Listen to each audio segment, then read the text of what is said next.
Everyone, welcome to my channel judiciary 009। आज अपने chapter 12 of CrPC करना है, जिसमें अपने डिफ़ॉल्ट बेल के बारे में देखेंगे और कौन सा पीरियड इंक्लूड किया जाता है जब रिमांड के बाद, और कौन सी डेट को एक्सक्लूड करेंगे। पुलिस रिमांड क्या होता है, जुडिशियल कस्टडी किसे कहते हैं, वो देखेंगे। और उसके साथ अपने लेटेस्ट केस लॉ उस डिफ़ॉल्ट बेल से रिलेटेड देखेंगे क्या क्या चीज़ें होती हैं, और चार्जशीट किस तरह से फ़ाइल की जाती है, और लेटर ऑफ रोगेटरी किसे कहते हैं जो 166A सीआरपीसी में दिया गया है। और उसके बाद सर्च जो एसएचओ के पास पावर होती है सर्च करने की, उसको देखेंगे किस तरह से वो पावर को एक्सरसाइज किया जाता है 165 166 में।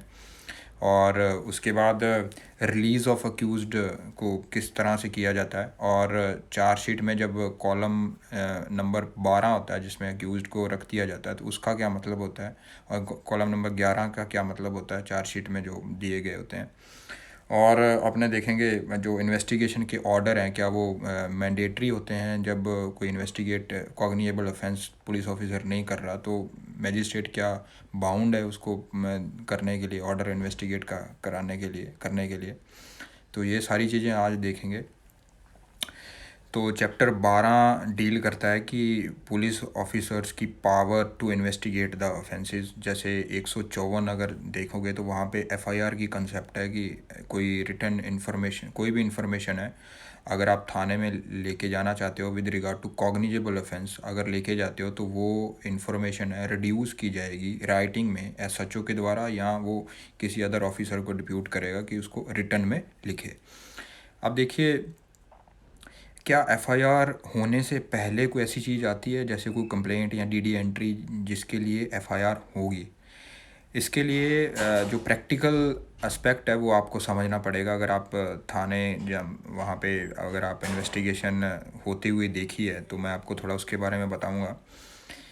पहले एफआईआर के पहले सबसे पहले कंप्लेंट आती है। वो कंप्लेंट जैसे ये एक पेज है, जैसे ये एक पेज पे कंप्लेंट आ गई है, मान लीजिए पेज पे कंप्लेंट आ गई है। अब इस कंप्लेंट को जो आईओ है वो पढ़ेगा, और पढ़ने के बाद उसको लगता है कि इसमें कॉग्निजेबल ऑफेंस बन रहा है तो वो नीचे रुक्का बनाएगा। इस कंप्लेंट के नीचे रुक्का, रुक्का वर्ड जो है वो फ़ारसी का वर्ड है जिसको अभी तक इसी तरह यूज़ किया जाता है, और इंग्लिश का ऐसा कोई वर्ड मैंने सुना भी नहीं है अभी तक। इसको रुक्का भी कह देते हैं, इसको तहरीर भी कह देते हैं। वो नीचे लिखेगा कंप्लेंट के नीचे कि ये ऐसा जो अकॉर्डिंग टू ये कंप्लेंट मेरे को लग रहा है ये कॉग्निजेबल ऑफेंस है। तो और ये श्रीमान जी डीओ ऑफिसर साहब, ड्यूटी ऑफिसर साहब जो वहाँ पे बैठे होते हैं कंप्यूटर पे, जो एफआईआर दर्ज करते हैं आजकल क्योंकि ऑनलाइन है, तो उनको ये भेजी जाती है, दे दी जाती है कि श्रीमान जी मेरे को ये कंप्लेंट मिली है जिसमें मुझे लगता है कि ये ऐसे ऐसे करके फैक्ट्स सर्कमस्टांसेस हैं जिसमें कॉग्निजेबल ऑफेंस हुआ है, और ये ऑफेंस हुआ है अंडर विच सेक्शन। क्योंकि कंप्लेंट जब भी आती है उसमें हर बंदे को इस बारे में पता नहीं होता है कि कौन से सेक्शन में ऑफेंस हुआ है, तो वो सीधे एलिगेशन लगाता है बंदा कंप्लेंट में, और उसके बाद आईओ जो होता है उस केस में जो अपॉइंट कर दिया जाता है तो वो अपना ऑफेंस बताता है कि ये ऑफेंस हुआ है जो कॉग्निजेबल है, इसके रिगार्डिंग आप डीओ साहब ये एक एफआईआर दर्ज करके मुझे दीजिए। वो कॉपी फिर उसके पास जब जाती है डीओ के पास, डीओ उस पर एंडोर्समेंट करता है उस रुक्के के ऊपर। एंडोर्समेंट करने का मतलब वो एक अपनी एक जो ड्यूटी रजिस्टर होता है उसके पास रोजनामचा होता है, रोजनामचे में एक एंट्री करता है।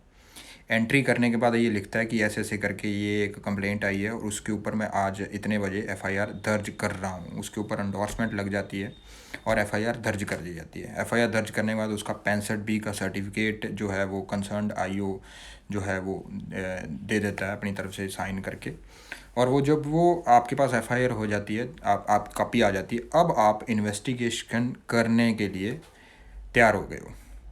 तो जब भी एफआईआर आपके पास हो चुकी है आपके पास, तो उसके बाद उसकी एक छोटी सी रिपोर्ट बनाई जाती है। रिपोर्ट क्या होती है कि कौन बंदा इन्वेस्टिगेट करेगा, और क्योंकि 154 तो हमें ये कहता है कि एफआईआर के जो कंटेंट्स हैं वो किस तरह से होंगे, और अगर वो कोई नहीं लिखता तो वो उसमें क्या प्रोसीडिंग होती है, तो वो मैं पहली वाली क्लास में आपको करा चुका हूँ। उसके बाद 154 से रिलेटेड सीधा अपने 157 में चले जाते हैं। 157 क्योंकि 154, 155 और 156 में करा चुका हूँ, थोड़ा सा उसको भी अपने लेंगे बीच में अगर ज़रूरत पड़ी, तो 157 में आ गए। तो 157 में ये है कि जब एफआईआर की हो जाती है तो एफआईआर होने के बाद एक कॉपी विद एफआईआर के साथ एक रिपोर्ट में क्या होता है कि कौन बंदा इसमें आईओ अपॉइंट हो गया, और हम मौके पे जा रहे हैं या नहीं जा रहे हैं, इन्वेस्टिगेट करने की ज़रूरत है या नहीं है, सारी चीज़ें आप जो कंसर्न्ड मजिस्ट्रेट, जो इलाका मजिस्ट्रेट है, उसके घर एक कॉपी आप छोड़ के आओगे एफआईआर की, और साथ में वो रिपोर्ट है।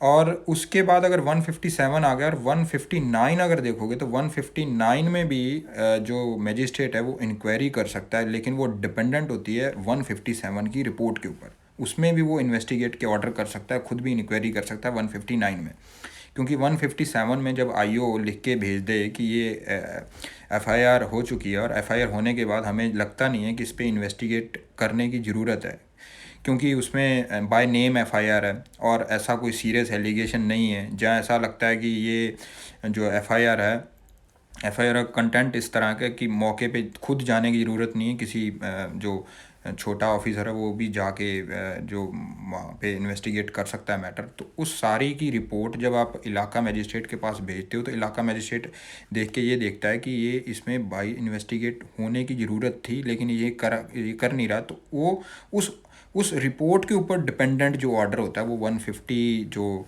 अगर देखोगे 159 का जो ऑर्डर है वो होता है वो, और इसको 156 के क्लॉज 3 से डिफरेंट मानते हैं, क्योंकि 156 क्लॉज 3 का उसमें भी आप इन्वेस्टिगेट के पुलिस जो मजिस्ट्रेट के पास पावर है इन्वेस्टिगेट कराने की, लेकिन वो इस तरह से ऑर्डर एक्सरसाइज किया जाता है, इस तरह से वो ऑर्डर दिया जाता है जैसे एक बंदा गया एफआईआर दर्ज कराने, उसकी एफआईआर दर्ज नहीं की गई है, तो वो उसके बाद एसपी सुप्रिटेंडेंट ऑफ पुलिस के पास जा सकता है, उन्होंने भी दर्ज नहीं की है, तो आप 156 क्लॉज 3 में जाके मजिस्ट्रेट कंसर्न के पास, जिसके पास वो पावर है, वो एरिया जिसके जुडिक्शन पड़ती है, वहाँ पे जाके आप ले जा सकते हो कि सर ये मेरा कंप्लेंट थी, इस पे इन्होंने जो एफआईआर दर्ज नहीं की है, और मजिस्ट्रेट को लगता है कि ये कॉग्निएबल ऑफेंस है, तो वो अभी ऑर्डर नहीं करेगा, वो पहले कंसर्न्ड थाने से एटीआर मंगवाएगा, एक्शन टेकन रिपोर्ट की, इस कंप्लेंट की आप जो आपके पास पहुंची थी उस पर आपने क्या एक्शन लिया है। अगर वो रिपोर्ट आ जाती है, रिपोर्ट आने के बाद कोर्ट को लगता है यार इन्होंने गलत किया, तो वहाँ पे वो ऑर्डर कर सकता है 156 क्लॉज 3 में। लेकिन जो 159 में जो वो इन्वेस्टिगेट के ऑर्डर करता है वो डिपेंडेंट होते हैं 157 के ऊपर।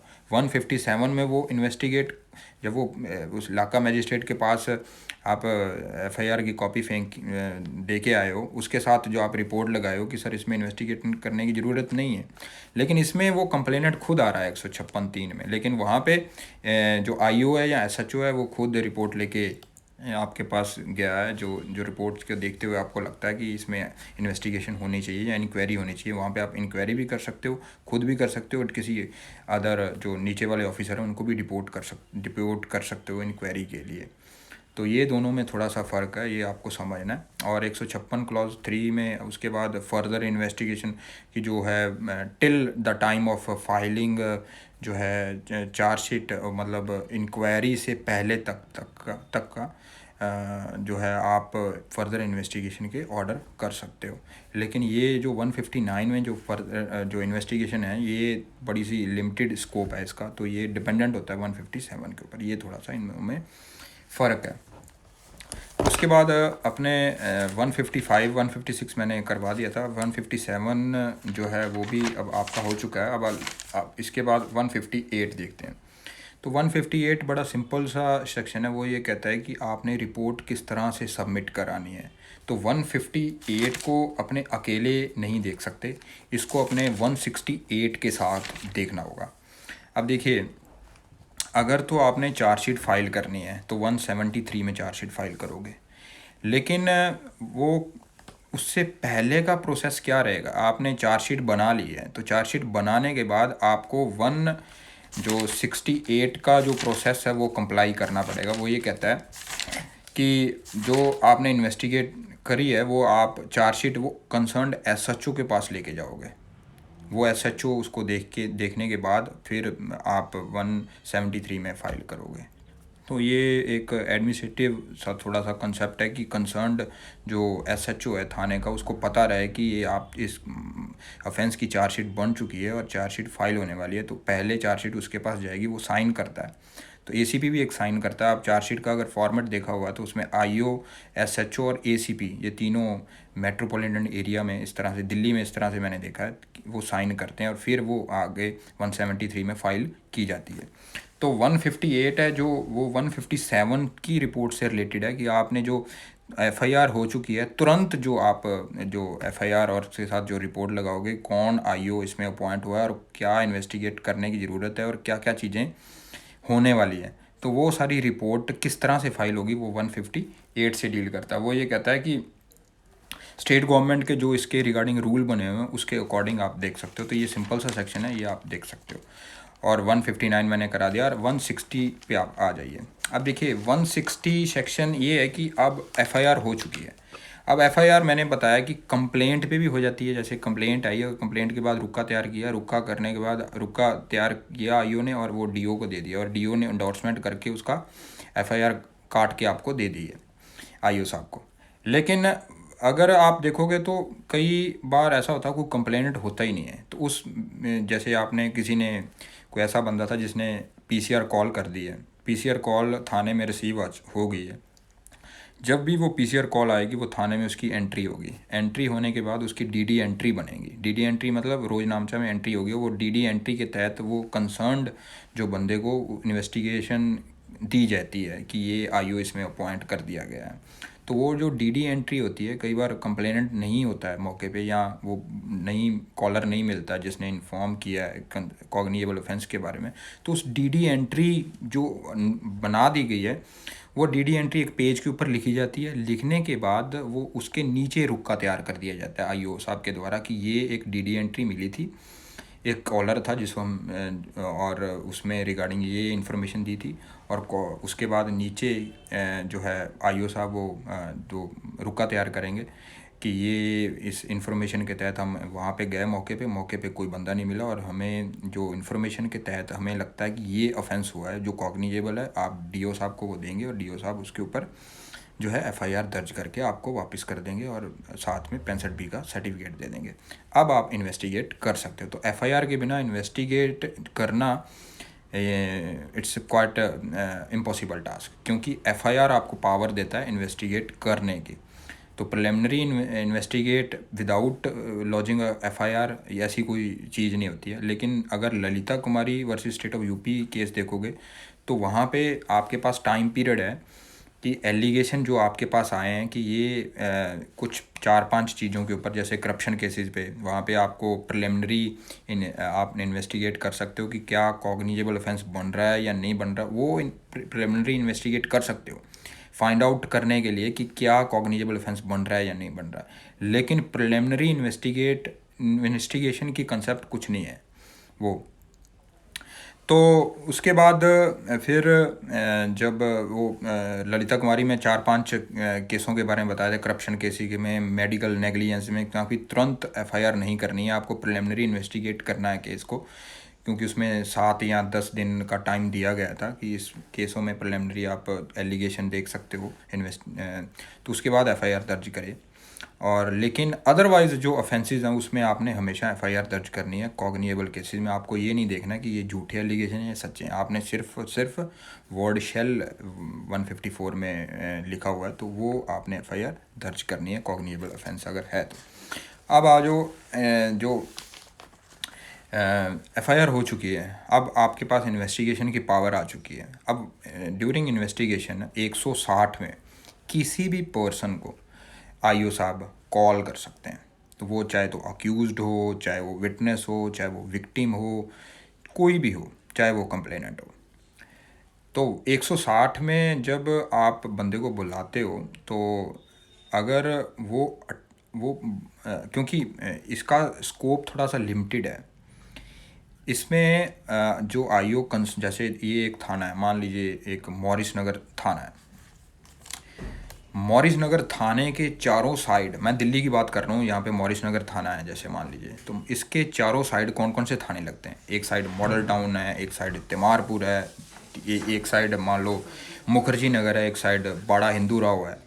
तो आप 160 का नोटिस है अपने थाने की जुरिडिक्शन में तो दे ही सकते हो, लेकिन ये चारों जो आपके एडजॉइनिंग पुलिस स्टेशन है इनके जुरिडिक्शन में भी आप 160 का नोटिस सर्व कर सकते हो, लेकिन इसके बाहर नहीं जा सकते, क्योंकि 160 अगर पढ़ोगे तो एडजॉइनिंग पुलिस स्टेशन तक ही आपकी लिमिट है 160 का नोटिस देने के लिए।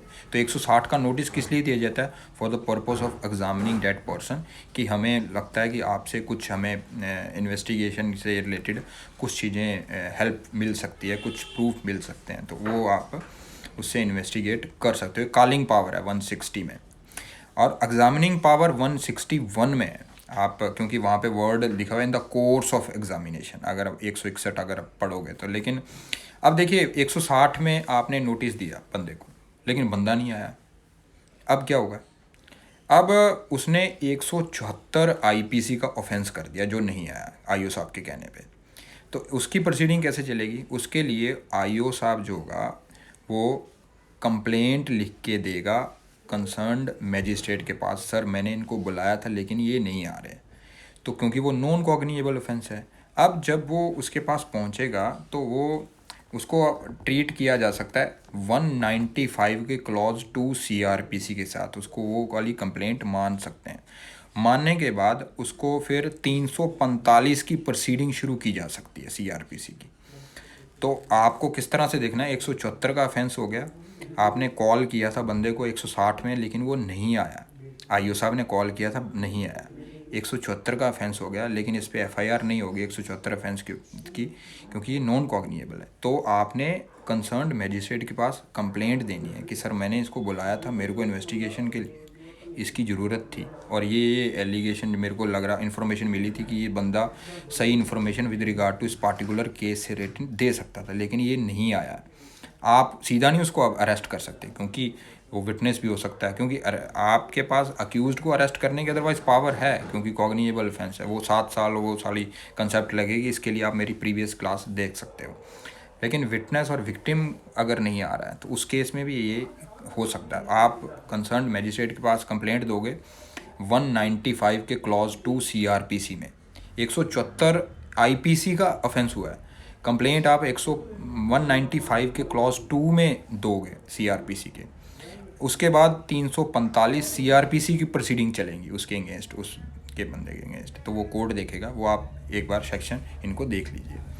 उसके बाद इसमें जो लेटेस्ट अमेंडमेंट्स हुई हैं उसमें ये कहा है कि अटेंडेंस हैं जो आपके जो वो जो बच्चा जिसकी उम्र 15 साल से कम है, जहाँ कोई ऐसा बुजुर्ग जिसकी उम्र 65 साल से ऊपर है, या कोई ऐसा फिज़िकली या मेंटली डिसेबल्ड पर्सन या वोमेन, उस केस में आप उसको अगर कॉल किया है, अगर वो नहीं आते हैं, आप उनको कॉल अपने थाने में नहीं कर सकते या अपनी प्लेस में जहाँ पे एग्ज़ामिन करना है वहाँ में नहीं कर सकते। आपको क्या करना होगा, आपको उस प्लेस में जाना होगा जहाँ पे वो रहते हैं उनको एग्ज़ामिन करने के लिए, क्योंकि वहाँ पे उनको कॉलिंग पावर आपके पास with regard to that person नहीं है। तो उसके बाद जो 161 ये कहता है कि जो बंदे आपके पास आ गए हैं उनको आप एग्ज़ामिन कर रहे हो ऑरली, तो जो आपने ऑरल एग्ज़ामिनेशन किया है ये ज़रूरी नहीं है कि वो रिटन में उनका आप 161 का बयान लो, ये ज़रूरी नहीं है। आपकी मर्ज़ी हुई तो आप उसको रिटन में लिख सकते हो। ऑरली एग्ज़ामिन किया, आप खुद उसको रिटन में लिख दो, या फिर सीधा वो जो बता रहा है वो रिटन में लिख लो, आपकी मर्ज़ी है या यूँ साहब की मर्ज़ी है। अब मान लो आप उनसे पूछताछ कर रहे थे जो विटनेस कंसर्न है 161 में, लेकिन वो बंदा जो आंसर नहीं दे रहा, क्योंकि वो बाउंड है आंसर करने के लिए। अगर वो आंसर नहीं कर रहा है, चुप बैठा हुआ, आपका कोई क्वेश्चन का आंसर नहीं कर रहा है, तो वो उस बंदे ने 179 का ऑफेंस कर दिया, तो 179 आईपीसी का ऑफेंस कर दिया है। तो उसकी प्रोसीडिंग किस तरह से चलेगी? उसी तरह चलेगी जिस तरह वो वैसे ही कंसर्न्ड मैजिस्ट्रेट के पास 195 के क्लॉज 2 में सीआरपीसी में कंप्लेंट देगा, वो कंप्लेंट लेने के बाद जो कंसर्न्ड मैजिस्ट्रेट होगा उसको 345 सीआरपीसी में वो कंप्लेंट की प्रोसीडिंग चला देगा। चैप्टर अगर 26 अगर सीआरपीसी का देखोगे तो इस तरह से उसकी प्रोसीडिंग चलती है। और मान लीजिए वो जो आप कंटेंट है वो एफआईआर का वो झूठा पाया जाता है कि झूठी एफआईआर है, तो उस केस में क्या होगा, उस केस में आपके ऊपर 182 या 211 सेक्शन आईपीसी का लग सकता है। 182 में वही प्रोसीडिंग चलेंगी, वो पब्लिक सर्वेंट जो आईओ होगा वो रिटर्न में कंप्लेंट करेगा मैजिस्ट्रेट के पास, और मैजिस्ट्रेट उसमें फिर वो 195 क्लॉज 2 की सीआरपीसी में कंप्लेंट आएगी और 345 सीआरपीसी में डील होगा। लेकिन अगर 211 की प्रोसीडिंग हुई है, उस वो 211 कब होती है, जब आप कोर्ट में झूठ बोल देते हैं, मतलब जो चार्ज फ्रेमिंग हुई है आपकी झूठी कंप्लेंट के ऊपर हुई है, तो वो अगर हो जाता है तो उसमें 211 लग सकता है। तो 211 में आप जो है 340 की कंप्लेंट सीआरपीसी की होती है, वो पर्जरी भी आपके ऊपर सॉरी वो लग सकती है अगर क्यों ऑन ओथ एग्जामिनेशन होने के बाद जो चीज़ें हुई थी, तो वो उसके अकॉर्डिंग आप देख सकते हो 340 सीआरपीसी विद 195 सीआरपीसी। तो 161 में क्योंकि आप ऑरली एग्ज़ामिन कर रहे हो बंदे को, तो आप उसके बाद जो अगर कोई क्वेश्चन ऐसे आपसे आईओ साहब पूछ रहे हैं और जो आपको जो क्रिमिनल चार्ज पेनल्टी या फॉरफीचर हो सकता है, तो उसको आप बाउंड नहीं है उसका आंसर करने के लिए। तो ऐसा ही एक प्रोसेस एविडेंस एक्ट में भी है, 132 एविडेंस एक्ट, ऐसा ही एक प्रोसेस जो अगर देखोगे कॉन्स्टिट्यूशन में आर्टिकल 20 में है कि आप अपने अगेंस्ट एविडेंस देने के लिए बाध्य नहीं हो। अगर ऐसा किसी बाध्य किया जाता है कि आप अपने अगेंस्ट ही एविडेंस दे, तो वो गलत होगा। लेकिन इन तीनों में फ़र्क क्या है, देखिए 161 में सारे बंदे को एग्ज़ामिन किया जाता है, इसमें अक्यूज्ड भी होता है, विटनेस भी होता है, विक्टिम भी होता है, कंप्लेनेंट भी होता है। लेकिन आर्टिकल 20 के क्लॉज 3 में देखोगे तो वहाँ पे सिर्फ अक्यूज्ड को वो जो है राइट दिया गया है कि वो अपने अगेंस्ट विटनेस वो नहीं उसको बना सकते, क्योंकि वो उससे आप एग्ज़ामिन करिए फैक्ट्स 161 में कोई बात नहीं है, लेकिन वो उस क्वेश्चन के आंसर करने का बाउंड नहीं है जो उसको क्रिमिनल चार्ज बनाए उसके ऊपर, उसी के अगेंस्ट वो एविडेंस कलेक्ट वो बुलवाने के लिए वो सही नहीं है। तो आप उनका मेडिकल एविडेंस मेडिकल उसका करवा सकते हो, जिसमें ब्लड का टेस्ट लिया जा सकता है, डीएनए कराया जा सकता है, वो परमिसिबल है। लेकिन उसके बाद जो 132 है वो विटनेस के ऊपर लगता है कि विटनेस अगर कोई आया है, आप उसको ड्यूरिंग इंक्वायरी या ट्रायल एग्ज़ामिन कर रहे हो, एग्ज़ामिन करते वक्त वो आप उसको बाउंड कर सकते हो आंसर देने के लिए, लेकिन वो उस क्वेश्चन को बाउंड नहीं है आंसर करने का जिससे उसको पेनल्टी या फॉरफीचर एनी काइंड का हो सकता है। तो इस तरह से इन तीनों का फ़र्क आपने समझना है। तो 161 में जो लेटेस्ट जजमेंट्स जो आई हैं वो इसके रिगार्डिंग ही हुई है, और जो इसमें बाद में जो 2013 में अमेंडमेंट हुई है, तो वो ये कहती हैं कि 354 वाले जो ऑफेंस होंगे या 376 वाले जो ऑफेंस होंगे, उस केस में जो एग्ज़ामिनेशन है वो वुमेन ही करेंगी। तो वो इस तरह से देखा जाएगा। और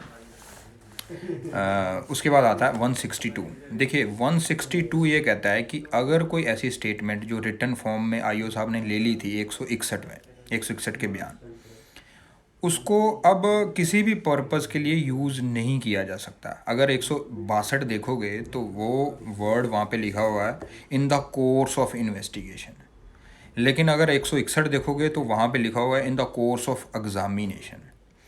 तो ये पार्टिकुलर विटनेसेस की बात करता है 161 है, लेकिन 162 एक लंबी बात करता है। उसमें एग्जामिनेशन ये भी हो सकता है कि विटनेस को किया, या ऐसे विटनेस भी हो सकते हैं, मान लो कोई बंदा बैठा हुआ है तमिलनाडु और आईओ साहब को लेटर लिख के दे दे कि ये घटना हुई थी और ये ऐसे ऐसी चीज़ें, क्योंकि वो अगर उसने लिख के दिया तो वो पार्ट ऑफ रिकॉर्ड उसको लेना पड़ेगा आईओ को, लेकिन वो इन द कोर्स ऑफ एग्जामिनेशन नहीं है स्टेटमेंट, लेकिन फिर भी उसके ऊपर 162 सेक्शन लगेगा, क्योंकि इन द कोर्स ऑफ इन्वेस्टिगेशन वो आपके पास रिकॉर्ड पहुंचा है, आपके पास वो स्टेटमेंट पहुंची है।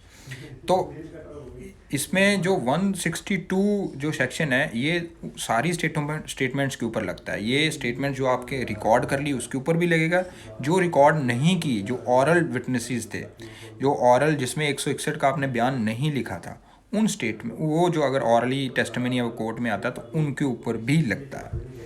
तो किस तरह से देखता है, जैसे मान लो एक एफआईआर हुई, एफआईआर होने के बाद आपने इन्वेस्टिगेट किया, जो उसमें एक विटनेस को आपने जो ऑरली एग्जामिन किया लेकिन उसको रिटन फॉर्म में उसकी स्टेटमेंट नहीं लिखी, लेकिन उसको चार्जशीट में विटनेस बना दिया। अब विटनेस बना दिया तो जब चार्जशीट फाइल होगी तो जो प्रोसिक्यूटर होगा उसको एग्जामिन करेगा, क्योंकि वो विटनेस है, क्या पता क्या चीज़ बता दे। क्योंकि 161 हेल्प करता है कि एक्चुअल में बंदा जो आ रहा है वो क्या कहने वाला है, वो हेल्पिंग हैंड हो सकता है प्रोसिक्यूटर के लिए, लेकिन वो उनकी स्टेटमेंट होनी ज़रूरी नहीं है। तो आप मान लो ऑरल स्टेटमेंट उनकी हो रही है, अब मैं मान लो बीइंग अ प्रोसिक्यूटर अब उनको एग्जामिन करना चाहता हूँ, तो डिफेंस ये क्वेश्चन उठा रहा नहीं जी इसकी तो स्टेटमेंट ही नहीं है, आप इसको किस तरह से एग्जामिन कर रहे हो। तो अगर 162 पढ़ोगे तो वहाँ पे वर्ड दिया गया है, no statement made by any person to police officer in the course of investigation under this shall if reduced in writing be signed by the person making, nor shall any such statement or any record, क्योंकि इसमें सारी चीज़ें include है। अगर वो ऑरल भी है उसको भी आप यूज़ जो प्रोसिक्यूशन नहीं कर सकता है, हाँ अक्यूज्ड कर सकता है। प्रोसिक्यूशन किस पर्पज़ के लिए, सिर्फ कॉन्ट्राडिक्शन पर्पज़ के लिए उसको यूज़ कर सकता है। तो ये आपने ध्यान देना है। 161 के बयान जो भी रिकॉर्ड में चढ़ा दिए जाते हैं, आईओ साहब उस पर रिकॉर्ड करते हैं या नहीं रिकॉर्ड करते हैं, जो ऑरल टेस्टिमनी जिनकी आनी है, जिनको एग्जामिन किया था, उन सारे विटनेसेस को जो प्रोसिक्यूशन है अपना केस प्रूव करने के लिए हेल्प नहीं ले सकता, पहली बात। दूसरा, अक्यूज उसकी हेल्प ले सकता है अगर उसकी फेवर में जा रहे हैं, लेकिन प्रोसिक्यूशन उसको कॉन्ट्राडिक्ट कर सकता है उन विटनेसेस को अपने लेवल के ऊपर। वहाँ पे विटनेसेस जो बताएंगे कोर्ट में आएंगे वो मानी जाएंगी चीज़ें। 161 में क्या क्या उनमें कोई दिक्कत नहीं है, लेकिन अगर 161 में ऐसी चीज़ें बोली हुई हैं लेकिन वो कोर्ट में कुछ नहीं चीज़ें कह रहा है तो प्रोसिक्यूटर उसको कॉन्ट्राडिक्ट कर सकता है, क्रॉस एग्जामिनेशन कर सकता है, उसका हॉस्टाइल डिक्लेयर करके उसको एग्जामिन कर सकता है। उस तरह से उसको देखना है। उसके लिए आप एविडेंस एक्ट की जो मेरी क्लास है वो देख सकते हो, वो मैं यूट्यूब पे भी अपलोड करूँगा, लेकिन वो इंस्टाग्राम पेज पे पड़ी हुई है। तो उसमें पुलिस डायरी की वाली भी है, अदरवाइज़ भी है, रिकॉर्ड भी है, स्टेटमेंट भी है, सारी चीज़ें हैं 162 अगर देखोगे। लेकिन सेक्शन 27 में रिकवरी से रिलेटेड वो स्टेटमेंट यूज़ की जा सकती है। Dying declaration, as a dying declaration उस स्टेटमेंट को यूज़ किया जा सकता है। जैसे एक विटनेस आया, उसने एफआईआर दर्ज कराई, एफआईआर दर्ज कराने के बाद उसने जो आईओ साहब है, आईओ साहब उसको एग्जामिन कर रहे हैं, 161 का उसका बयान लिखा, बयान लिखने के बाद वो बंदा मर गया। अब उस 161 के बयान को हम डाइंग डिक्लेरेशन यूज़ कर सकते हैं, बिल्कुल कर सकते हैं। ये 162 उसको कहता है, 162 उसके ऊपर हिट नहीं करता है। अब वो एक बंदे को हमने अक्यूज़ को एग्ज़ामिन किया उसका 100 मान लो उसको एग्ज़ामिन करने के बाद उसको लगा कि यार ये तो विटनेस है, ये तो अक्यूज़ड है, लेकिन आपने उसका 161 लिख लिया था, मान लो लिख लिया था, और बाद में पता चला यार ये तो जो है वो अक्यूज़ड है। अब वो स्टेटमेंट उस अक्यूज़ड के पर्पज़ के लिए उससे आप रिकवरी करवा सकते हो, दिक्कत नहीं है। अगर उस स्टेटमेंट से रिकवरी होती है तो दिक्कत नहीं है, क्योंकि आपने गलती से उसका स्टेटमेंट रिकॉर्ड कर लिया। क्योंकि बीइंग अक्यूज आप उसको एग्जामिन कर सकते हो, लेकिन अगर उसका स्टेटमेंट लिख रहे हो तो उसको सिर्फ और सिर्फ आप रिकवरी पर्पज़ के लिए यूज़ कर सकते हो। अगर स्टेटमेंट, वैसे तो स्टेटमेंट परमिसिबल नहीं है, आप अक्यूज़ की स्टेटमेंट नहीं लिख सकते 161 की, लेकिन अगर लिख भी ली है तो मना नहीं है, अगर लिख भी ली है तो उसको आप 27 सेक्शन में उसकी रिकवरी करवा सकते हो। तो रिकवरी 27 में अक्यूज़ड की ही होती है, तो इस वजह से वो मैंने समझाने की कोशिश किया। अब आ जाओ, मान लो 161 में कोई विटनेस था, उसने 4 फैक्ट के बारे में बताया था, लेकिन 5वें फैक्ट के बारे में नहीं बताया था। लेकिन अब जो वो कोर्ट में आया, कोर्ट में 5वें फैक्ट के बारे में बता रहा है। तो अब जो ये ओमिजन है, ये जो ओमिजन किया इसने स्टेटमेंट 161 में जो स्टेटमेंट बोली थी वो कोर्ट में नहीं बोल रहा है, ओमिजन कर रहा है। तो इस ओमिजन को अब अक्यूज्ड है अपनी फेवर में यूज़ कर सकता है, ये आपने देखना है। और प्रोसिक्यूटर क्या करेगा, उसमें हॉस्टाइल करेगा और ये जो इसने 161 में बयान दे रखा था ये उसको पुट करेगा कि तुम्हारी ये एक स्टेटमेंट भी है, इसमें तुम क्या कहना चाहते हो, तो उसमें वो उसको देखा जा सकता है। अब इसमें 163 है, देखो 63 ये कहता है कि आप जो विटनेस एग्जामिन करोगे 160 में, उसको आप थ्रेट, प्रॉमिस या इंड्यूसमेंट नहीं करोगे। वो जो बोलेगा वो आप उसी तरह ही रिकॉर्ड करोगे। अगर ऐसा कोई केस है तो वो concerned witness, concerned victim, concerned complainant या कंसर्न्ड जो बंदा है वो कंप्लेंट दे सकता है कंसर्न्ड मैजिस्ट्रेट के पास, सर इन्होंने मुझे प्रॉमिस किया, इन्होंने इंड्यूसमेंट किया या प्रेशर किया। तो उस तरह से आप देख सकते हो। उसके बाद आता है 164। 164 में दो तरह की स्टेटमेंट की बात की गई है। एक वो स्टेटमेंट जो विक्टिम की ली जाती है, एक वो स्टेटमेंट जो कन्फेशन से डील करती है। तो कन्फेशन जब भी रिकॉर्ड की जाती है 164 में की स्टेटमेंट कब रिकॉर्ड की जाती है, ये ड्यूरिंग इन्वेस्टिगेशन रिकॉर्ड की जाती है। अगर ट्रायल शुरू होगी या इंक्वायरी शुरू होगी तो 164 का कोई लेना देना नहीं होगा, तो ड्यूरिंग इन्वेस्टिगेशन ही रिकॉर्ड की जाएगी। और कौन रिकॉर्ड करेगा, ये जुडिशियल मजिस्ट्रेट हो सकता है, मेट्रोपॉलिटन मजिस्ट्रेट हो सकता है। और ये कौन सा होगा, जुडिक्शन वाला होगा, विदाउट जुडिक्शन वाला भी हो सकता है और विद जुडिक्शन वाला भी हो सकता है। लेकिन जिस बंदे ने 164 का बयान लिया है वो उस केस की ट्रायल नहीं कंडक्ट करेगा, ना इंक्वायरी करेगा, ये कंफर्म है। उसके लिए उसको कंसर्न्ड जो है और मैजिस्ट्रेट के पास भेजना पड़ेगा इंक्वायरी ट्रायल कंडक्ट कराने के लिए। तो ये आप देख सकते हो। और क्या एक केस में एक से ज़्यादा 164 एक ही बंदे के हो सकते हैं, दिक्कत नहीं है अगर ये आईओ की वो उसके ऊपर डिपेंडेंट है। तो जनरली जो विक्टिम्स होते हैं, जिन कोर्ट जो बंदे को लगता है, आईओ को लगता है कि यार ये बंदे जो है 161 का मैंने लिख तो लिया इनका बयान, लेकिन इनकी 164 ऑन ओथ होनी ज़रूरी है, तो वो आप इन्वेस्टिगेशन के दौरान जो उसको लगता है तो वो 164 रिकॉर्ड करवा सकता है कंसर्न्ड मैजिस्ट्रेट के पास जाके। जो होता क्या, जनरली एक जगह पे एफआईआर हुई, आप अगर मेट्रोपॉलिटन एरिया में हैं तो 164 में वो लिंक वो मैजिस्ट्रेट है वो डिफ़ाइन किए गए हैं कि इस एरिया में ये बंदा 164 करेगा, इस बंदे में ये 164, वो उसमें हाई कोर्ट्स ने रूल्स के अकॉर्डिंग बना रखा है, तो उसके अकॉर्डिंग होती है। अब देखिए, जो तो एक स्टेटमेंट की गई है जो 164 में जो कन्फेशन नहीं है, उसकी वैल्यू और कन्फेशन की वैल्यू में फ़र्क रहेगा 164 में अगर रिकॉर्ड की जाती है। अगर तो कन्फेशन रिकॉर्ड हुई है तो उसके ऊपर सेक्शन 80 एविडेंस एक्ट का भी लगता है। वो ये कहता है कि ये रिकॉर्ड जो कन्फेशन की गई है ये जेन्युइन तरीके से की गई है, क्योंकि 164 को 281 सीआरपीसी के साथ पढ़ते हैं, क्योंकि उसमें कन्फेशन में मेमोरेंडम बनता है कि भाई साहब आप के अगेंस्ट ये चीज़ जा सकती है, आप बाध्य नहीं है कन्फेशन देने के लिए। वो सारी चीज़ें वॉलंटरीनेस देखते हुए मैजिस्ट्रेट जब रिकॉर्ड करेगा अक्यूज्ड की स्टेटमेंट कन्फेशन, तो उसमें मेमोरेंडम बनाएगा और वो ओथ नहीं लेगा उसमें।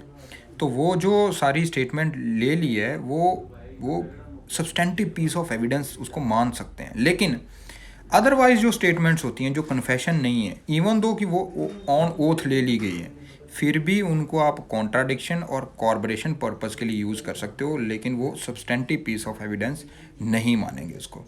ये आपने चीज़ हमेशा ध्यान में रखनी है। तो इसके ऊपर काफ़ी जजमेंट्स भी हैं।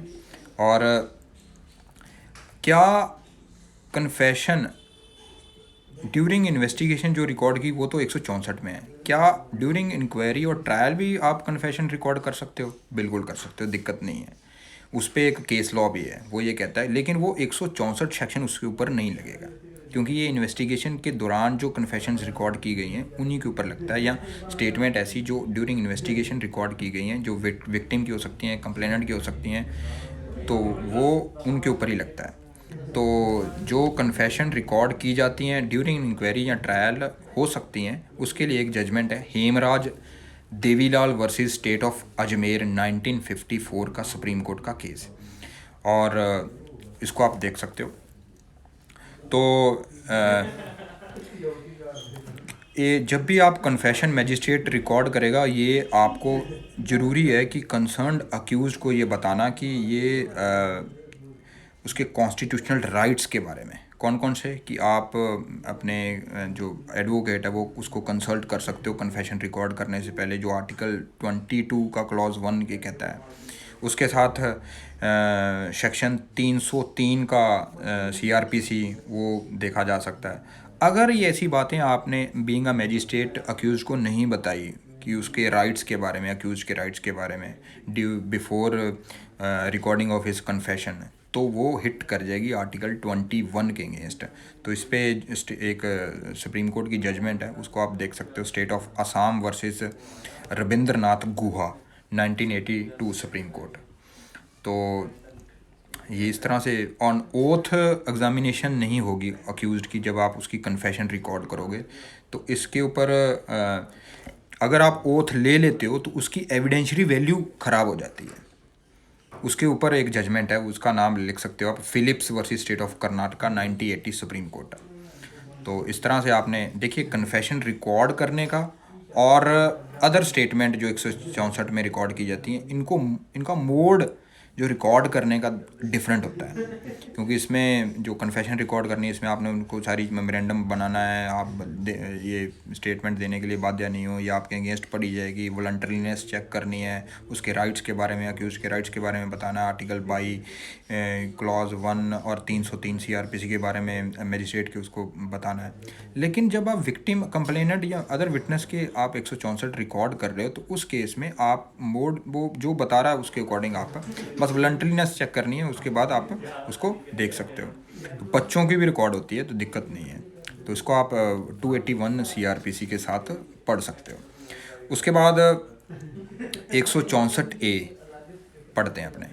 164A medical examination of victim की बात करता है। जो विक्टिम जिसके अगेंस्ट अपराध के एलिगेशन हुए हैं कि रेप हुआ है या रेप के एलिगेशन हैं, उस केस में उसकी कंसेंट के साथ उसका मेडिकल जो है वो कराया जाता है विदिन 24 और इन्फॉर्मेशन जब भी IO साहब को मिल जाते हैं।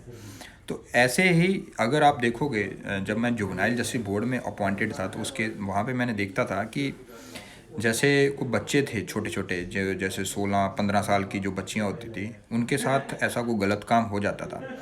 और क्योंकि वो घर पे कई बार नहीं बता पाते थे, या घर वाले इतने डर जाते थे कि सोसाइटी उनको क्या देखेगी, तो वो बच्चियां जब प्रेग्नेंट हो जाती थी, तो प्रेग्नेंट होने के बाद वो उनको जब हॉस्पिटल में लेके जाया जाता है, तो वो हॉस्पिटल बाउंड है कंसर्न्ड IO को बताने के लिए कि ये एक हमारे पास केस है जिसमें ये एक लेडी प्रेग्नेंट है, एक बच्ची प्रेग्नेंट है। तो उस केस में IO जब वहाँ पे विजिट करे तो IO बाउंड है उस केस में, क्योंकि अगर उसको लगता है कि ये रेप के एलिगेशन हैं इसमें, तो वो बाउंड है FIR दर्ज करने के लिए। तो इस तरह से इसको देखा जाता है। उस केस में 164A का जो है वो कंसेप्ट को खंगोला जा सकता है कि आपके FIR अभी नहीं हुई है, फिर भी आपका वो एग्जामिनेशन हो सकता है। अगर FIR हो गई, इन्फॉर्मेशन हो गई है, तो ये IO बेसिकली 164A IO के ऊपर ये ड्यूटी डालता है कि अगर आपको इन्फॉर्मेशन मिल गई है तो आपने विक्टिम का 24 घंटे के दौरान, 24 घंटे के अंदर अंदर जब से आपको इन्फॉर्मेशन ली है, आपने उसका मेडिकल कराना है अगर एलिगेशन इस तरह के हैं। तो उसमें उसका जो इंटरनल एग्जामिनेशन होगा विक्टिम का, उसमें उसकी कंसेंट लेनी ज़रूरी है, या उसके जो गार्जियन हैं जो जिसको वो जिसके वो अंडर हैं, उसकी कंसेंट लेनी ज़रूरी है। तो इस तरह से आपको देख सकते हो। तो और वो जो एग्जामिनेशन होगा, वो एग्जामिनेशन रिपोर्ट है, वो IO साहब को सौंप दी जाती है डॉक्टर कंसर्न के द्वारा, और IO साहब उसको रिकॉर्ड में ले लेते हैं, वो पार्ट बन जाता है चार्जशीट का। तो उसके बाद आता है 165 सर्च की बात करता है। अगर आप 91 सेक्शन देखोगे तो वहाँ पे आप किसी भी डॉक्यूमेंट या किसी थिंग या किसी रिकॉर्ड को एग्ज़ामिन करने के लिए आप SHO या बीइंग अ कोर्ट आप उस कंसर्न्ड बंदे को आप सम्मन या एक नोटिस भेज सकते हो कि ये डॉक्यूमेंट लेके आओ या ये थिंग लेके आओ जिसको हमने देखना चाहते हो। लेकिन 165 में सर्च की पावर है आपके बीइंग SHO या जो इन्वेस्टिगेशन ऑफिसर है, अपनी लिमिट में जो आप जहाँ पे आप इन्वेस्टिगेशन कर सकते हो, जो थाने की लिमिट है वहाँ पे सर्च। तो सर्च का प्रोसीजर 100 सेक्शन में निकलेगा। सर्च की पावर 165 में है। अगर आपने डॉक्यूमेंट देखना चाहते हो तो वो आप नोटिस दे सकते हो 91 सेक्शन में CRPC में। तो इन तीनों को आपने साथ पढ़ना है। अगर अक्यूज्ड की सर्च करनी है तो वो अपने अरेस्ट वाले चैप्टर में देख सकते हैं। तो इसमें ये है कि आप जो SHO को या IO को लगता है कि वो जो चीज़ जिसकी सर्च वहाँ पे प्रोवाइडेड है वहाँ पे बिल्डिंग को सर्च करना ज़रूरी है, तो वो प्रोसेस चलाएगा सेक्शन 100 की। वहाँ पे विटनेसेस को एग्जामिन करेगा, उनकी प्रेजेंस में सर्च करेगा और जो जो चीज़ें ली उसकी लिस्ट बनाएगा। लिस्ट बनाने के बाद जिसके घर में उसने सर्च की है उसको रिपोर्ट सौंपेगा। तो इस तरह से चीज़ें आपने देखनी है। उसके बाद आ जाओ 166 मान लो किसी और की जुरिडिक्शन में आपने सर्च करनी है, बीइंगा SHO बीइंगा IO। तो कंसर्न्ड जिसकी जुरिडिक्शन में आप जाना चाहते हो उसके SHO या IO को आप रिटर्न नोटिस दोगे कि ये जो मटेरियल मेरे को लगता है कि यहाँ पे अब अवेलेबल है जो इन्वेस्टिगेशन के लिए ज़रूरी है, आप वो सर्च करेगा और वो सर्च करने के बाद सारी लिस्ट आपको देगा। अगर आपको लगता है कि ये टाइम कम है और ज़रूरी है कि अभी सर्च करना, तो आप वहाँ पे दूसरी जुरिडिक्शन में भी जाके आप सर्च कर सकते हो बीइंगा SHO बीइंगा IO। लेकिन उस स्टेज में आपको जो है कंसर्न्ड एरिया SHO को एरिया पुलिस स्टेशन में आपको इन्फॉर्मेशन देनी होगी कि ये चीज़ें हमने सर्च की हैं और ये चीज़ें हमने वहाँ से पाई है और हमने कंप्लाई किया है। जो 100 सेक्शन है उसमें हमने लिस्ट जो बनाई थी वो कंसर्न्ड जिसका घर था जिसमें सर्च किए थे उसको लिस्ट सारी प्रोवाइड कर दी है। और उसके बाद आपने मजिस्ट्रेट को भी बताना, और मजिस्ट्रेट जो एंट्री है वो रजिस्टर में जो है वो उनको साथ कॉपी लेके जाओगे कंसर्न्ड मजिस्ट्रेट के पास। अब आ जाओ 166A, इसे कहते हैं लेटर ऑफ रोगेटरी। अब देखिए FIR हो चुकी है, इन्वेस्टिगेशन कर रहे थे। इन्वेस्टिगेशन जैसे ट्विटर में ऐसी कोई चीज़ें आ गई हैं या फेसबुक में ऐसे कोई कंटेंट आ गए हैं जो जिसमें लगता है कि फेसबुक से कुछ चीज़ें हम लाना चाहते हैं या ट्विटर से लाना चाहते हैं, या कोई ऐसा विटनेस है जो बाहर भाग गया है उसको एग्जामिन करना चाहते हैं, IO को लगता है। तो उस केस में क्या होगा, किस तरह से एग्जामिन होगा? उस केस में लेटर ऑफ रोगेटरी बनाई जाती है वो IO के द्वारा। IO लेटर ऑफ रोगेटरी बनाता है और कंसर्न्ड जो स्टेट के होम डिपार्टमेंट के पास भेजता है। कंसर्न्ड स्टेट के होम डिपार्टमेंट उसको एग्जामिन करता है और उस केस में एक DOP उस कंसर्न स्टेट के डायरेक्टर ऑफ प्रोसिक्यूशन से राय ली जाती है। क्या इस केस में इन्वेस्टिगेशन के लिए बाहर से जो IO लिख रहा है उसमें ये ज़रूरी है? तो DOP की एक जो डायरेक्टर ऑफ प्रोसिक्यूशन की उसमें आती है कि हाँ इस केस में लगता है कि बाहर से हमें वो हेल्प मिल सकती है, विटनेस को एग्जामिन करना है या रिकॉर्ड लेना है या सारी चीज़ें। वो ओपिनियन आ गई है और एक FIR की कॉपी है वो साथ लगाने के बाद जो आप जो है मिनिस्ट्री ऑफ होम अफेयर के पास भेजोगे, क्योंकि सेंट्रल गवर्नमेंट के पास पावर है तो, लेकिन स्टेट गवर्नमेंट के थ्रू जाता है।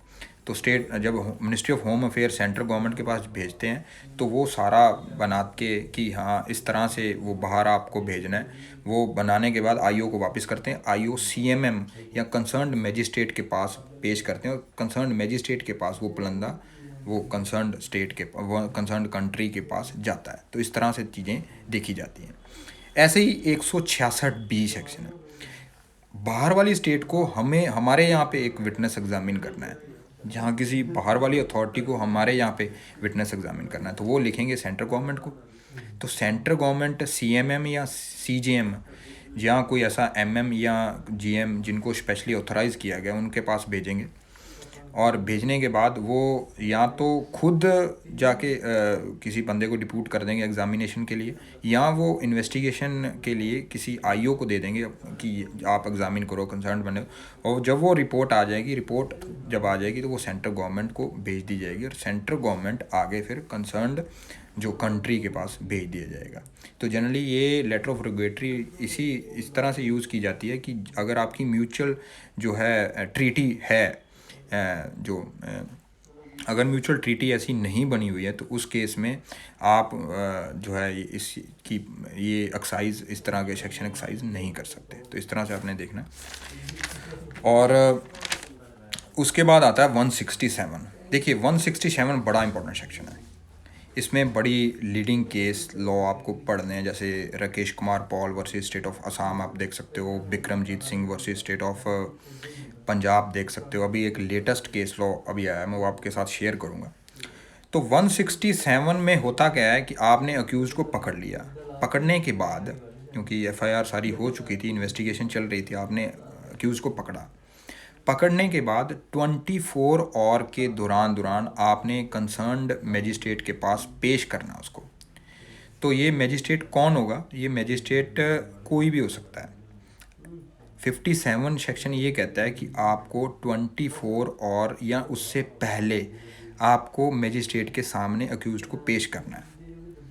लेकिन अगर 24 और सारे केसों में है, चाहे तो आपकी मान लो इन्वेस्टिगेशन अगर आपकी कंप्लीट नहीं होती है तो 167 लगता है।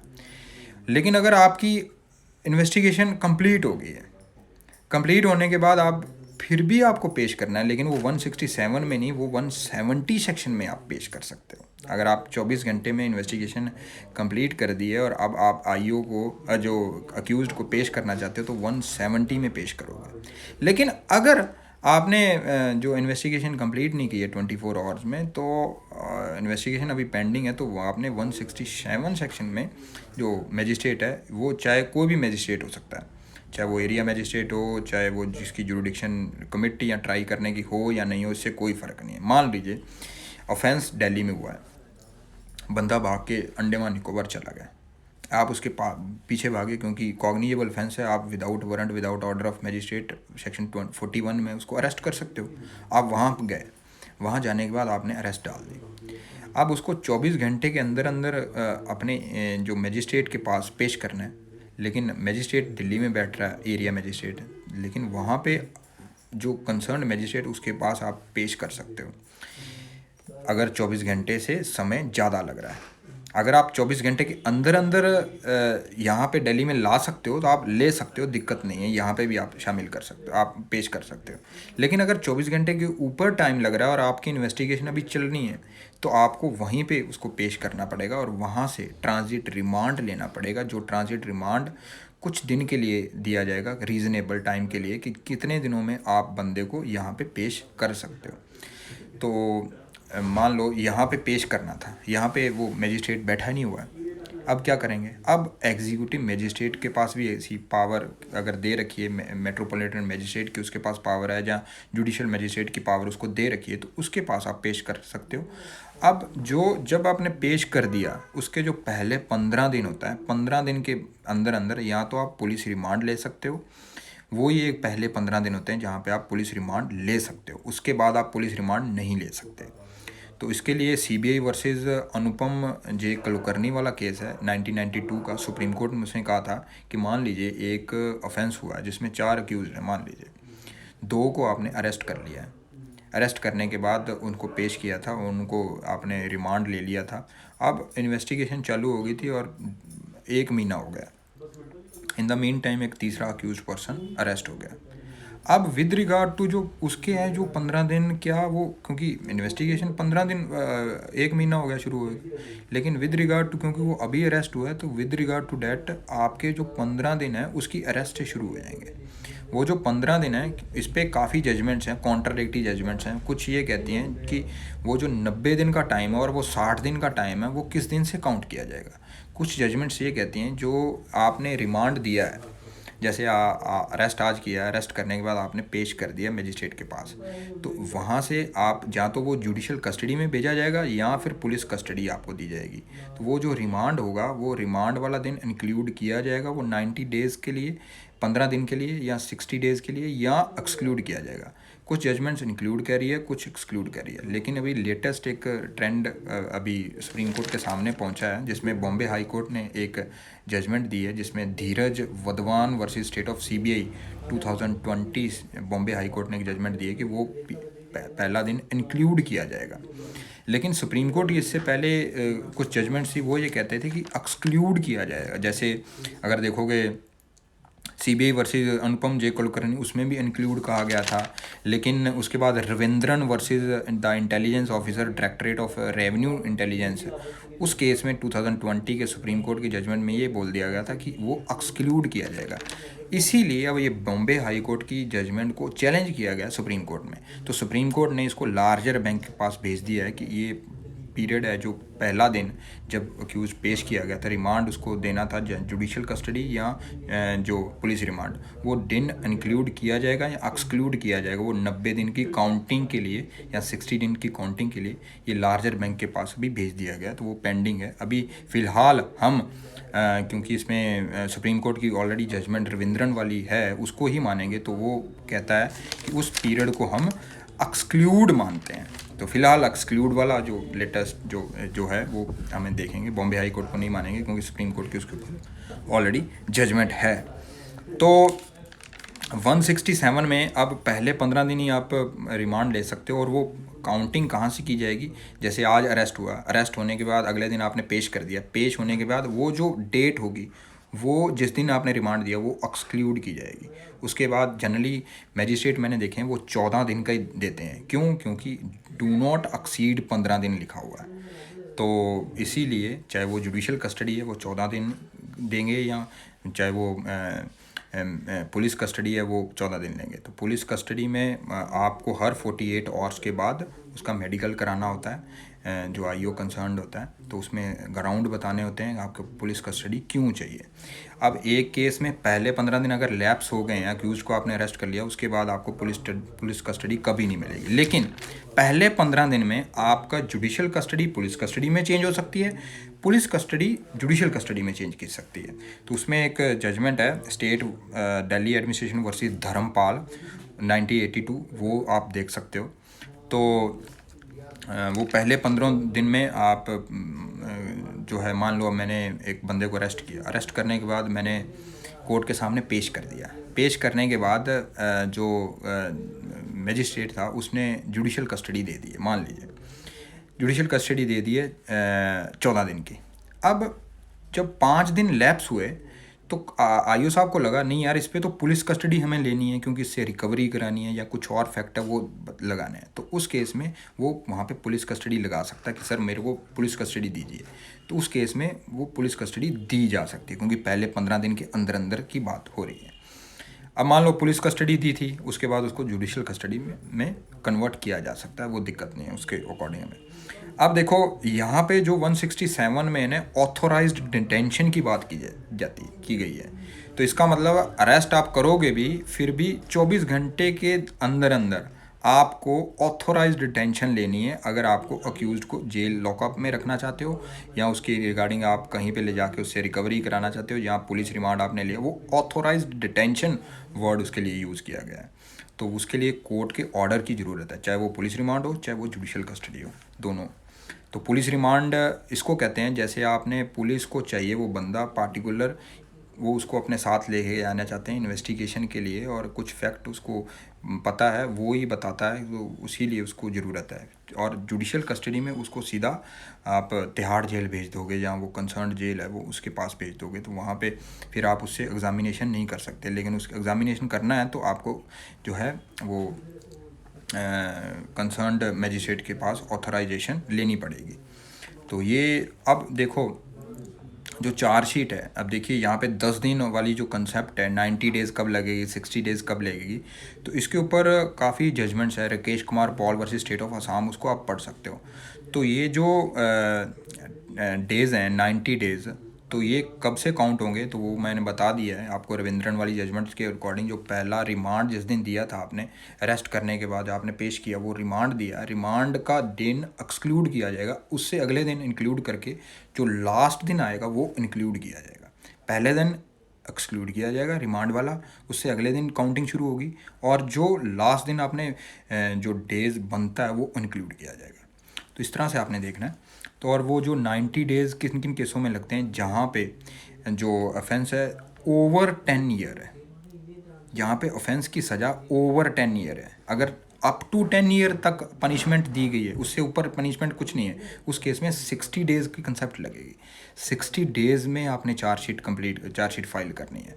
लेकिन अगर ओवर, जैसे मान लो मिनिमम दे रखी है 7 साल और मैक्सिमम दे रखी है लाइफ इम्प्रिजनमेंट, तो इस केस में लाइफ इम्प्रिजनमेंट मैक्सिमम है, तो इस केस में 90 डेज़ वाली कंसेप्ट लगेगी। जैसे 304B अगर देखोगे तो उसमें सज़ा मिनिमम 7 ईयर है। तो आपको मैक्सिमम वाला देखना है कि मैक्सिमम सज़ा इस केस में इस सेक्शन में कितनी है। अगर लाइफ इम्प्रिजनमेंट है या 10 साल से ऊपर है तो उसमें 90 डेज़ का फार्मूला लगेगा, अदरवाइज ये 60 डेज़ वाला फार्मूला लगेगा।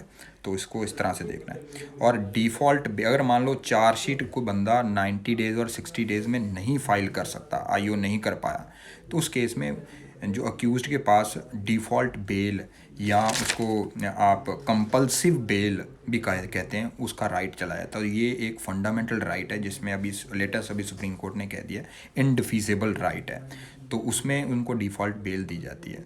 तो वो उसके बाद चैप्टर 33 वाला जो बेल की सारी प्रोसीडिंग है उसके ऊपर एप्लीकेबल हो जाती है। तो डिफ़ॉल्ट मान लो 90 दिन आपने चार्जशीट नहीं फाइल की, 91 डेज़ हो गए हैं, 91, 92, 90, 93 डेज़ हो गए हैं, लेकिन अक्यूज़ ने डिफ़ॉल्ट बेल लगाई ही नहीं है। तो इस और 93 डेज़ के बाद आपने चार्जशीट फाइल कर दी है, तो इस केस में क्या होगा? इस केस में अक्यूज़ का जो वो राइट है डिफ़ॉल्ट बेल का वो लैप्स हो जाएगा, वो एक्सटिंग्विश हो जाएगा। ये एक जजमेंट में भी बोला गया, M Ravindran versus the intelligent officer directorate of revenue intelligence 2020 supreme court वाली जजमेंट में, वो आप देख सकते हो। अब दूसरी आ जाओ सिचुएशन। अब मान लो जिस दिन वो 90 डेज़ लैप्स हुए थे उसके अगले दिन जो है वो आपने बेल भी लगा दी और चार्जशीट भी आ गई, तो किस चीज़ को एंटरटेन करोगे?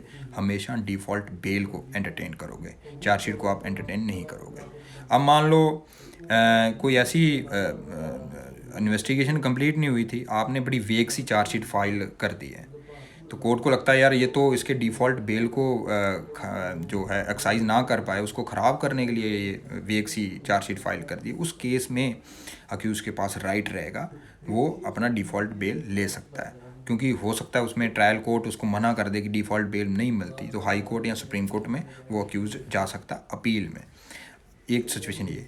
तीसरी सिचुएशन, मान लो आपने जो है 90 डेज़ या 60 डेज़ लैप्स हो गए थे और आपने डिफ़ॉल्ट बेल लगाई। डिफ़ॉल्ट बेल की भी सुनवाई हो रही थी, इन द मीन टाइम जो वो पेंडिंग चल रही थी, क्योंकि भीड़ काफ़ी थी कोर्ट के पास, कोर्ट उसको सुन नहीं पाया। In the mean time chargesheet आ गई। चार्जशीट आने के बाद क्योंकि अब उसकी सुनवाई अभी पेंडिंग चल रही है, उसकी सुनवाई हुई नहीं थी, तो इस केस में क्या होगा? इस केस में डिफ़ॉल्ट बेल का जो सुनवाई है वो पहले की जाएगी और उसमें डिफ़ॉल्ट बेल का राइट उसका बना रहेगा। तो इसमें अक्यूज़ का वो आप देख सकते हो। और जब डिफ़ॉल्ट आपने जब रिमांड लेना है, पहले जैसे आप अक्यूज़ को आपने अरेस्ट कर लिया, विदिन 24 आपने उसको कोर्ट के सामने अगर पेश करना है, तो उस स्टेज में रिमांड आपने पुलिस रिमांड लेना चाहते हो या जुडिशियल कस्टडी में उसको भेजना चाहते हो, उस स्टेज में भी अगर वो गरीब है तो आपको फ्री लीगल एड उसको देनी है मजिस्ट्रेट ने। अगर नहीं दी जाती तो वो सारी प्रोसीडिंग क्वैश हो सकती है। इसमें फ्री जो है खत्री वर्सेस स्टेट 1981 की सुप्रीम कोर्ट की जजमेंट ये कहती है। तो आपको इस तरह से भी देखना है। और उसके बाद मान लो 90 डेज़ लैप्स हो चुके हैं और मैजिस्ट्रेट भी बाउंड है अक्यूज़ को बताने के लिए कि आपका डिफ़ॉल्ट बेल का राइट अक्रू हो चुका है, अगर आप उसको एक्साइज करना चाहते हो। तो उसमें भी एक जजमेंट है, हुस्नियारा खातून versus state of Bihar 1980 supreme court, तो वो भी आप देख सकते हो। तो इस तरह से चीज़ें आपने देखनी है। और जो अब मान लो पुलिस रिमांड जब भी आपने लेना है, उस केस में हमेशा मान लो आज आपने बंदे को अरेस्ट किया, अगले दिन आपने मजिस्ट्रेट के सामने पेश कर दिया, पेश करने के बाद वो बंदा को जुडिशियल कस्टडी में भेज दिया गया। अभी 4 दिन हुए थे और आपको लगा कि नहीं इसमें पुलिस कस्टडी मुझे चाहिए थी, आपने मजिस्ट्रेट के पास गए और पुलिस कस्टडी वाले जो ग्राउंड आपने बताया कि सर इसमें मैंने रिकवरी करानी है, मेरे को पता ये लगा कि ये बंदा इस केस के में इन्वॉल्व है, उस केस के रिगार्डिंग हमने इस केस की रिकवरी करानी है, उसमें इसकी प्रेजेंस वहाँ पे ले जाना वहाँ पे ज़रूरी है, तो फैक्ट कुछ आइडेंटिफाई करवाना है इससे। तो उस केस में जो मजिस्ट्रेट होगा जब भी रिमांड देगा, पुलिस रिमांड देगा, वो पहले उसको अश्योर करेगा कि ये बंदा वो प्रेजेंट आए उसके सामने, अक्यूज्ड प्रेजेंट आए उसके सामने। ऐसा नहीं है कि वीडियो कॉन्फ्रेंसिंग के साथ उसको पुलिस रिमांड दे देगा, उसकी प्रेजेंस ज़रूरी है। वो इस बात को करने के लिए कि वो उसको उसका राइट मिले अक्यूज़्ड को उस कॉन्ट्रावर्ट करने के लिए कि नहीं इसमें तो पुलिस रिमांड ऐसी बिना मतलब के रह रहे हैं, या पुलिस जो कस्टडी बिना मतलब के। पुलिस रिमांड पुलिस कस्टडी एक ही शब्द है, इसमें कोई फ़र्क नहीं है। तो वो आप देख सकते हो इस तरह से। तो जो जुडिशल कस्टडी अगर बढ़ानी है तो वो जो है वो वीडियो कॉन्फ्रेंसिंग के साथ बढ़ाई जा सकती है, लेकिन पुलिस रिमांड या पुलिस कस्टडी अगर चाहिए तो उसमें अक्यूज़्ड की प्रेजेंस ज़रूरी होती है, और हर 48 आवर के बाद उसकी जो है मेडिकल किया कराया जाता है। तो इस तरह से आप देख सकते हो चीज़ें। उसके बाद अब देखिए मैजिस्ट्रेट ने किसी ने मान लो जो है कोई ऑर्डर ऐसा किया है कि बंदे को रिमांड दिया या जुडिशल कस्टडी दी है, तो वो हमेशा अपनी रिपोर्ट है वो सीजीएम या सीएमएम को पक्का देगा। तो वो क्लॉज 4 में। अब मान लीजिए सम्मन केस चल रहा है, सम्मन केस की अब देखिए कोई भी केस की इन्वेस्टिगेशन टाइम बाउंड नहीं होती है। आप चार्जशीट फाइल करने का टाइम है 90-60 डेज़, लेकिन इन्वेस्टिगेशन पूरी चलती रहती है। फर्दर इन्वेस्टिगेशन उसका टाइम पीरियड नहीं है, आप किसी भी लंबे टाइम तक उसकी इन्वेस्टिगेशन कर सकते हो, दिक्कत नहीं है। लेकिन अगर सम्मन केस है और सम्मन केस में आपने अरेस्ट से लेके अब तक 6 महीने हो गए हैं, आपने चार्जशीट तो फाइल कर दी थी, लेकिन इन्वेस्टिगेशन अभी भी कंप्लीट है नहीं हो रही है, तो उस केस में आप 167 का क्लॉज 5 देख सकते हो। तो कंसर्न्ड मैजिस्ट्रेट है वो रोक सकता है कि आप रोकिए इन्वेस्टिगेशन, क्योंकि आपने 6 महीने के अंदर अंदर अरेस्ट से 6 महीने आपने इन्वेस्टिगेशन नहीं कंप्लीट की है, तो उस केस में रोक दी गई है। तो वो कंसर्न्ड आईओ जो है वो सेशन जज के पास रिवीज़न में जा सकते हैं, रिवीज़न से वो जो ऑर्डर है वो उसको जो है वो सेट असाइड करवा सकते हैं। तो इस तरह से आप देख सकते हो चीज़ों को। उसके बाद आता है सेक्शन 168। तो 168 मैंने आपको पढ़ा दिया था। 169 अब देखिए आप मैंने बताया था कि चार्जशीट एक फ़ाइल हो सकती है, एक कैंसलेशन फ़ाइल हो सकती है, एक अनट्रेस फ़ाइल हो सकती है। तो ये चीज़ें क्या क्या चीज़ें देखनी पड़ेगी आपको। अब देखिए एक बंदे के अगेंस्ट एलिगेशन आए थे इन्वेस्टिगेशन के दौरान कि ये बंदे ने ये अपराध किया। जब इन्वेस्टिगेशन की गई तो ये पाया गया कि इन्वेस्टिगेशन के दौरान पाया गया कि ऑफेंस को हुआ ही नहीं है, तो उस केस में आप कैंसलेशन फ़ाइल करोगे। कैंसलेशन फ़ाइल करोगे तो अक्यूज़्ड को अगर रिलीज़ करवाना है, अगर वो कस्टडी में जा रहा है, तो 169 सेक्शन में आप एप्लीकेशन लगाओगे मैजिस्ट्रेट के पास और उसको रिलीज़ करवाओगे। तो रिलीज़ पावर की पावर जो 169 पे निकलती है। अब देखिए जो इन्वेस्टिगेशन है वो 24 आवर्स के दौरान कंप्लीट नहीं होती है, कंप्लीट हो जाती है, और या फिर उसके अगेंस्ट एलिगेशन जो है बंदे के अगेंस्ट सफिशेंट है, तो आप उसको प्रोड्यूस करोगे 170 में उस कंसर्न्ड मैजिस्ट्रेट के पास, जिसके पास जो टेक कॉग्निजेंस लेने की पावर है। तो वो उसके बाद उससे आप बॉन्ड भी बढ़ा सकते हो। अगर कोई ऐसा लगता है कि यार इसको अरेस्ट करने की ज़रूरत नहीं है, बॉन्ड बढ़ाने के बाद जहाँ आप विटनेस से बॉन्ड बढ़ा सकते हो 170 के क्लॉज 2 में, और उसके बाद 172 में केस डायरी में सारी चीज़ें लिखोगे कि जो जो इन्वेस्टिगेशन में कहाँ कहाँ गए, किस तरह से आपने इन्वेस्टिगेट की चीज़ें, वो सारी केस डायरी आप मेंटेन करोगे उस केस के लिए, क्योंकि वो हेल्पिंग हैंड हो सकती है आपके लिए या कोर्ट के लिए। कोर्ट उसको यूज़ कर सकता है कि आपको कॉन्ट्राडिक्ट करने के लिए। अगर मान लो जो है कोर्ट ने उसको यूज़ कर लिया, या जो पार्टी ने उसको यूज़ कर लिया, रिफ़्रेशिंग मेमोरी, उसको आईओ ने रिफ़्रेशिंग मेमोरी के लिए उसको केस डायरी को यूज़ कर लिया, तो अदर पार्टी के पास ये राइट चला जाएगा, अक्यूज पार्टी के पास, कि अब उसको वो कॉन्ट्राडिक्ट कर सकते उस केस डायरी के दौरान कि उस डेट पे तो तुमने ये आज ये कहा कि मैंने उस विटनेस को एग्जामिन किया, लेकिन तो हमारी केस डायरी में ऐसी कोई बात लिखी नहीं है, तुमने बोली नहीं है, तो उसमें कॉन्ट्राडिक्ट उसको किया जा सकता है। तो उसको इस तरह से देख सकते हो। तो 173 में मैंने बताया था चार्जशीट फाइल होती है, कैंसलेशन भी फाइल होती है, अनट्रेस भी फाइल, कोई भी रिपोर्ट आईओ साहब ने पेश करनी है तो वो 173 में ही पेश करनी है। तो फर्दर इन्वेस्टिगेशन जो है वो भी, अब देखिए री इन्वेस्टिगेशन करवाने की पावर मैजिस्ट्रेट के पास नहीं है, वो सिर्फ और सिर्फ हाई कोर्ट या सुप्रीम कोर्ट के पास पावर है री इन्वेस्टिगेशन कराने की। तो फर्दर इन्वेस्टिगेशन के लिए मैंने आप क्लास बनाई थी, वो आप देख सकते हो। उसके बाद आ दो 174। अब देखिए पंचनामा और पोस्टमार्टम में क्या फ़र्क होता है। पंचनामा होता है आउटर बॉडी में, आउटर बॉडी में जो जो इंजरीज़ हुई हैं, जो जो चीज़ें हुई हैं, वो आप जो है कंसर्न्ड इंक्वेस्ट रिपोर्ट बनाई जाती है।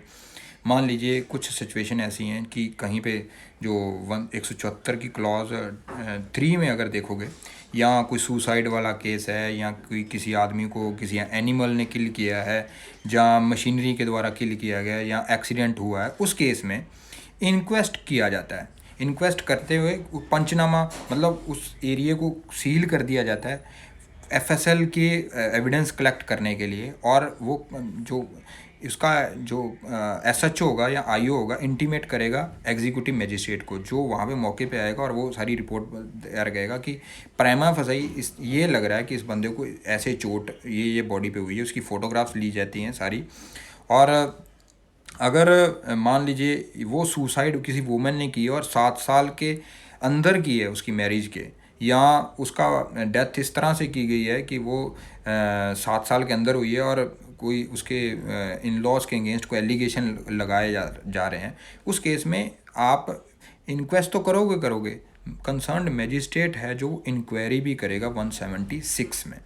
और जहाँ पे आप कस्टडी में कोई बंदा की डेथ हो जाती है पुलिस कस्टडी में, उस केस में भी आप जो कंसर्न्ड मजिस्ट्रेट है वो इंक्वायरी करेगा कि कॉज ऑफ डेथ की। ये पैरेलल में चल सकती है इन्वेस्टिगेशन और इंक्वायरी। तो इस तरह से आपने चीज़ें देखनी है। तो ये बेसिकली 174 सेक्शन अगर देखोगे तो उस तरह इसमें कंसेप्ट बेस्ड कोई चीज़ नहीं है, क्योंकि अभी ये जो इन्फॉर्मेशन है, एक जगह पे डेथ हुई, उसकी इन्फॉर्मेशन थाने में पहुंची, थाने वाला डीडी एंट्री करेगा, मौके पे जाएगा, मौके में देखना है कि ये भाई नेचुरल डेथ नहीं लग रही है, तो अब डीडी एंट्री के बेस के ऊपर एफआईआर दर्ज हो जाएगी। एफआईआर दर्ज होने के बाद उसकी इंक्वेस्ट की जाएगी एग्जीक्यूटिव मजिस्ट्रेट के बाद, पंचनामा तैयार किया जाएगा। अब उस बॉडी को पोस्टमार्टम के लिए भेजा जाएगा। तो आईओ साहब की इन्वेस्टिगेशन तो चल ही रही है, तो साथ में पैरेलल में इंक्वेस्ट जो एग्जीक्यूटिव मजिस्ट्रेट कर रहा है। अब जो केस अगर सुसाइड वाले हैं, वुमेन की सुसाइड या अननेचुरल डेथ है, वो 7 साल के मैरिज के अंदर हुई है, तो उस केस में एक रिपोर्ट आप कंसर्न्ड मजिस्ट्रेट के पास भेजोगे तो कंसर्न्ड जुडिशल मजिस्ट्रेट या मेट्रोपॉलिटन मजिस्ट्रेट उस केस में 176 में इंक्वायरी भी करेगा। तो ये पैरेलल में चीज़ें चलती हैं, तो इसको आप इस तरह से देख सकते हो। तो और 175 में जो कंसर्न्ड आईओ है वो वहाँ के जो नज़दीक विटनेस हो गए उनको एग्जामिन कर सकता है, वो जो है उनको वो 161 के बयान ही उनको मानेंगे 175 में जो एग्जामिनेशन की जाती है। तो इस तरह से चीज़ें देखनी है। तो आपका ये चैप्टर 12 हो चुका है, इसमें और कुछ है नहीं है। तो आप अगर इसके सेक्शन देखोगे तो आपको सारी चीज़ें समझ आ जाएगी। थैंक यू सो मच जिन्होंने मेरी क्लास देखी है, और फर्दर क्लास को ज्वाइन करने के लिए आप मेरा यूट्यूब चैनल है वो सब्सक्राइब करें और जुड़ते रहें। Thank you so much. Good night.